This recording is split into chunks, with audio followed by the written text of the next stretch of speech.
Alright, hello everyone. I just want to give you a short, very paraphrased summary of the history of American nature writing. Now, this is something that certainly can't be covered in any kind of short lecture, but this gives some of the highlights and some of the influences that continue today in terms of people writing about their accounts of the natural world, their experiences with the natural world, and all those different elements of nature writing which are in the handout, those different types of writing about the natural world.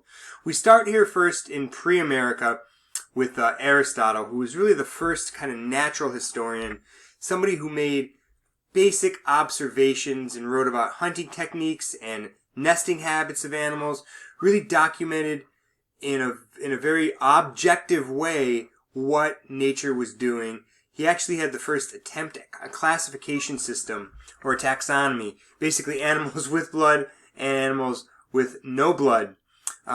We go from Aristotle in 380s BC to Virgil, who wrote very extensively about the pointed advantages of a rural existence. And this is something that we see in some of the nature writers of today in America, the value and importance of nature writing. Of rural existence. I think people move to Maine for that value sometimes.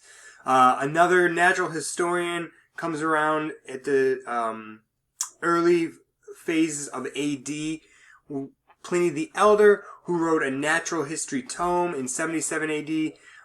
It was considered an authoritative text for over 1,000 years, and in 1469, the first scientific study was ever printed was about his information. Now, Pliny the Elder's work relied on hearsay rather than observation. Maybe the most famous natural historian, and something you're going to see here leading up to some of the writers that we're going to be reading, is that a lot of these writers are not looking at spiritual connections with the natural world or looking at the natural world as a place to test themselves against. It's really just observational writing, documentary style writing. That continues with Gilbert White, who's the most famous natural historian writer before Darwin. He wrote The Natural History and Antiquities of Shelbourne in the county of Southampton. This was a work very focused on a particular place.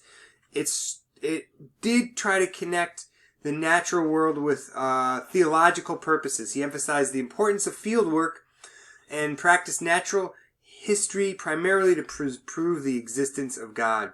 We see a turn away from this, I think, when we get to other nature writers. More modern nature writers are not using their experiences with the natural world to point towards the existence of a God. Some are, but there's other avenues for that as well. There's no author presence in this, and humans really play no role in White's version of nature. He makes two contributions to the nature writing genre. He devoted himself to one particular place. And we're going to see this with a few authors. Wendell Berry in rural Kentucky, Henry David Thoreau in Concord, Massachusetts, even some of the writers from Sisters of the Earth, Mary Austin, who focused her efforts on the desert Southwest, Sarah Orne Jewett, who we're going to read, focused her efforts on coastal Maine. This is something that Gilbert White brought to the table, really taking time to notice the natural world around him rather than traveling and writing about different places. Focus on one place, and it transformed fieldwork observations into concise, precise, and well-tuned writing, aka literature. Now, interestingly enough, we start to get a kind of a point in American development where nature represents one side of the world and humans' ability to curtail, to develop the natural world becomes another. And a line is drawn between civilized and wild. And there's a painting that very much expresses this from 1836, painted by Cole Thomas. This is titled The View from Mount Holyoke, Northampton, Massachusetts. And I want us to watch just a little video about this.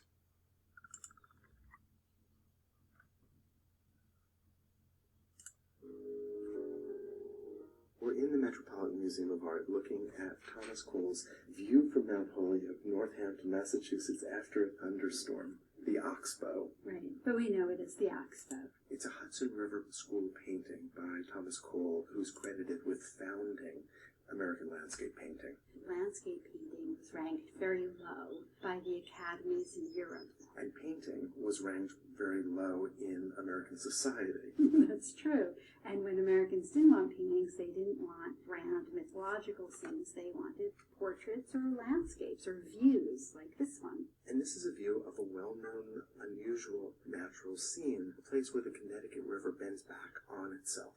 This is a really large painting. I think it's 5 or 6 feet wide and 5 feet high. And that speaks to the importance that Thomas Cole wanted to give to landscape painting. Landscape painting considered this lowly genre, but here made not only large in size, but Cole, even here in this view, trying to say something more with landscape. When we think of Thomas Cole, we think of The Course of Empire or The Voyage of Life, these moments when he tries to use landscape to say something big, but something big is hidden here, too. This is really ambitious. And it's not just landscape. It's about transformation. It's about time. It's about a kind of metamorphosis. Well, it's about America and what America is going to become.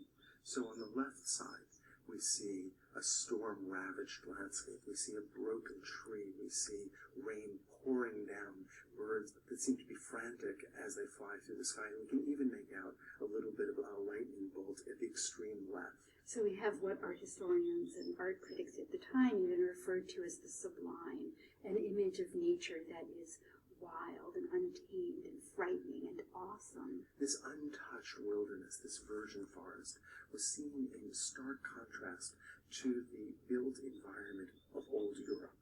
And so here was a promise of the new. It was America as a new Eden. And this is so different than what Cole gives us on the other side, which is Americans settling this virgin landscape, transforming it into cultivated plots of land, into areas to graze their livestock, into places to settle and build homes.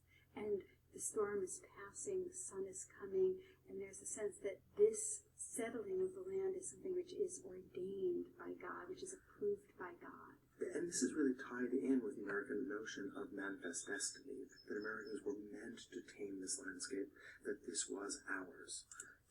All right. I'm going to switch here back to the PowerPoint. You can see how that tension between the wild, untamed, sublime natural world and humans' ability to tame it, make it their own, farm it,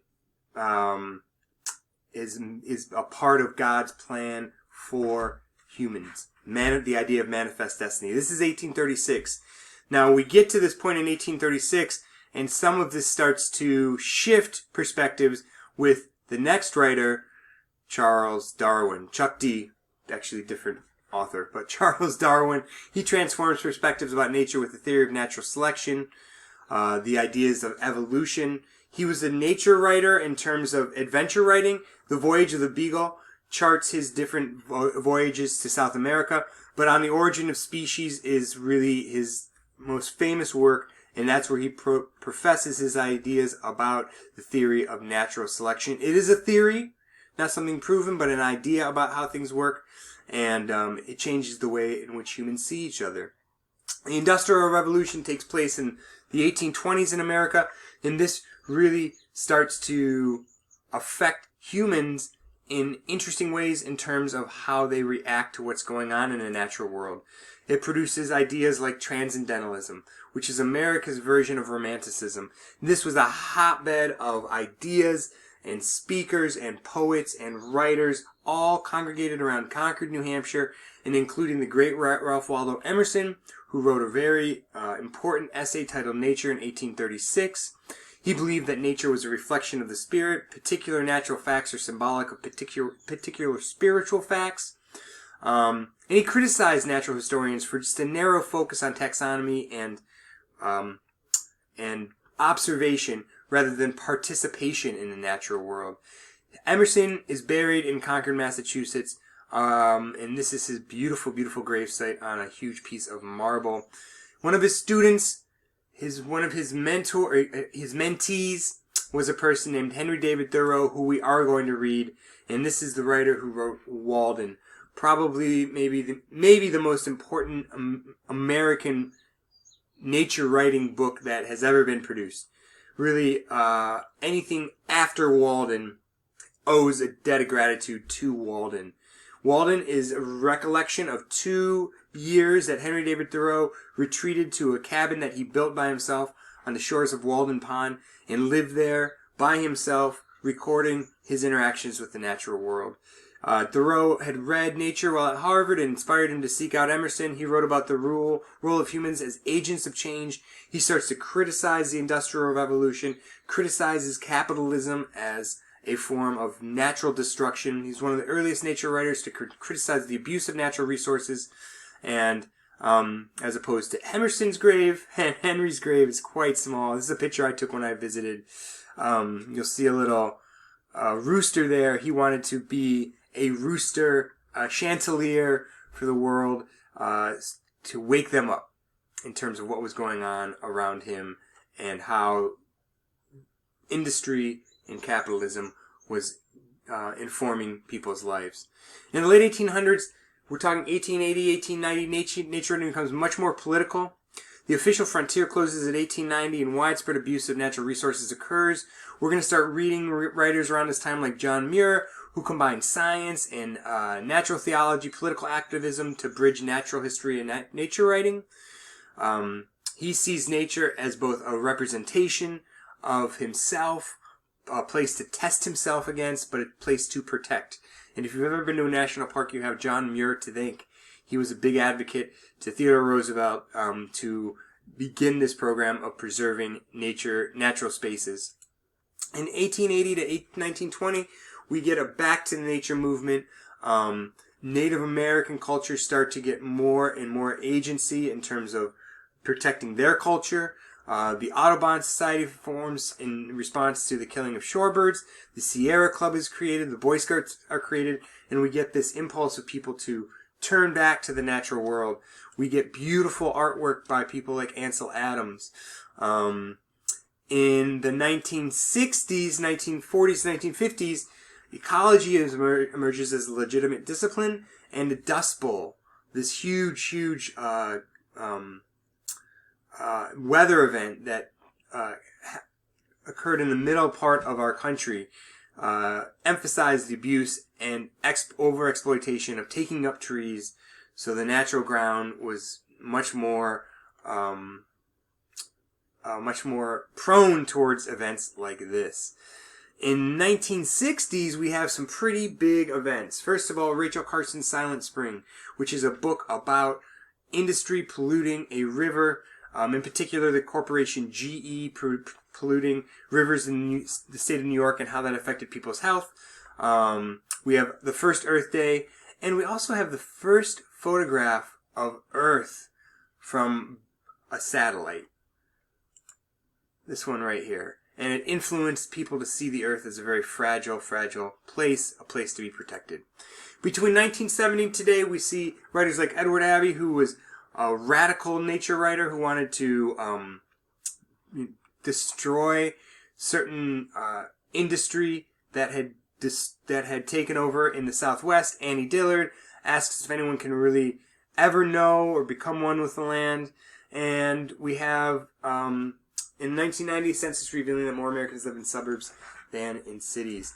So our progression here goes from natural history, documenting different animals, to classification, spiritual enlightenment, the Industrial Revolution, yearning to get back to nature, a kind of travel writing, direct experience with the natural world, and finally, revolution. And we've kind of settled in there. We'll see in a lot of current nature writing is document the changes in an environment and some of the reasons for those changes, especially humans' involvement in those changes. That is a quick, very quick history of nature writing. I hope there were some interesting moments, interesting ideas there for you, and I hope you see how some of these progressions build towards what we'll be reading from the writers from this semester, and how they have been informed by people who came before them.